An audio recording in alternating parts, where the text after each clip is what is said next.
بسم اللہ الرحمن الرحیم۔ بہت ہی زیادہ پوچھا جانے والا مسئلہ کہ جس بندے نے قربانی کرنی ہو، عید کا چاند دیکھنے کے بعد وہ اپنے ناخن تراش سکتا ہے یا اپنے بال، داڑھی، زیر ناف جو بال ہیں وہ کاٹ سکتا ہے، اتار سکتا ہے یا نہیں؟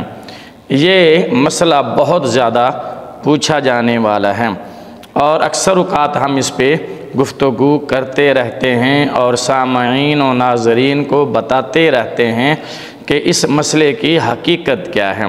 تو چلیں مسئلہ شروع کرتے ہیں۔ سوال یہ بنتا ہے کہ جس بندے نے قربانی کرنی ہو، کیا وہ قربانی کرنے سے پہلے اپنے ناخن تراش سکتا ہے، اپنے بال کٹوا سکتا ہے یا زیر ناف جو بال ہیں وہ اتار سکتا ہے یا نہیں؟ تو آئیں حدیث مبارکہ سے اس کا ہم جواب تلاش کرتے ہیں۔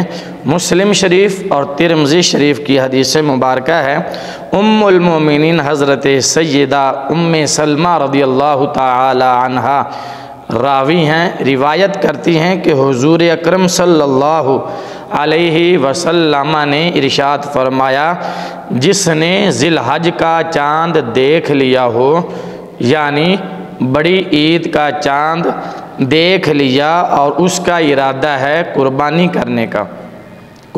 کرنے کا ارادہ ہے اور بڑی عید کا چاند نظر آ گیا، تو جب تک وہ بندہ جس نے قربانی کرنی ہے وہ قربانی نہ کر لے، اس وقت تک اپنے ناخن نہ ترچوائے، اپنی مونچھیں نہ کٹوائے، اپنے بال نہ کٹوائے اور زیر ناف جو بال ہیں وہ نہ اتارے۔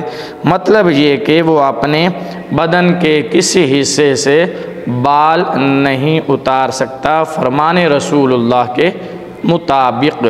یہ ترمذی شریف کی حدیث مبارکہ ہے، یہ مسلم شریف کی حدیث مبارکہ ہے، یہ ابن ماجہ جو سیاہ ستہ کی مشہور کتابیں ہیں ان کے اندر یہ حدیث مبارکہ لکھی ہوئی ہے کہ جنہوں نے قربانی کرنی ہے جب تک وہ قربانی نہ کر لیں، اپنے ناخن بھی نہ کاٹیں، اپنی مونچھیں بھی نہ ترچوائیں، شیو بھی نہ بنائیں، بال بھی نہ کٹوائیں اور زیر ناف جو بال ہیں انڈر شیو بھی نہ کرے۔ اسی طرح یہ تو مسئلہ ان کے لیے ہو گیا جنہوں نے قربانی کرنی ہے۔ اب جنہوں نے قربانی نہیں کرنی، کیا وہ بھی بال نہ کٹوائیں، وہ بھی ناخن نہ ترچوائیں، وہ بھی زیر ناف انڈر شیو نہ کریں؟ ان کے لیے کیا مسئلہ ہے؟ تو ان کے بارے میں بھی رسول خدا صلی اللہ تعالی علیہ وآلہ وسلم نے ارشاد فرمایا، جس کو قربانی کی توفیق نہ ہو، جو قربانی نہ کر سکتا ہو، قربانی کے لیے جس کے پاس پیسے نہ ہوں، وہ اپنے ناخن نہ کاٹے، اپنی مونچھیں نہ ترچوائے، بال نہ کٹوائے اور انڈر شیو نہ کرے۔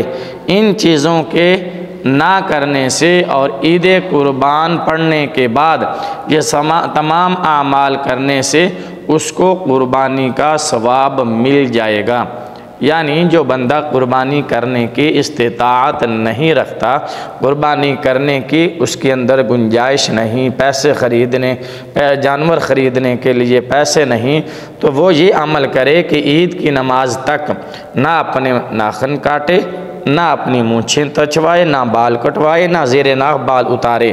تو ایسا کرنے سے اس کو قربانی کرنے کا اجر و ثواب مل جائے گا فرمان رسول اللہ کے مطابق۔ اس ویڈیو کو زیادہ سے زیادہ شیئر کریں تاکہ لوگوں کو اس مسئلے کا علم ہو سکے اور لوگ اس بارے میں جان سکیں کہ جنہوں نے قربانی کرنی ہے ان کے لیے کیا حکم ہے اور جنہوں نے قربانی نہیں کرنی ان کے لیے کیا حکم ہے، ناخن کاٹنے کا، مونچھیں ترشوانے کا، بال کٹوانے کا اور انڈر شیو کا۔ امید ہے آپ کو ویڈیو پسند آئی ہوگی۔ ایسی مزید ویڈیوز دیکھنے کے لیے ہمارے اس چینل کو سبسکرائب کیجئے اور بیل کا بٹن دبا دیجئے تاکہ ہماری اسی طرح کی ہر آنے والی نئی ویڈیو کا نوٹیفیکیشن سب سے پہلے آپ کو پہنچے۔ ویڈیو دیکھنے کا شکریہ۔ اللہ حافظ۔ السلام علیکم ورحمۃ اللہ وبرکاتہ۔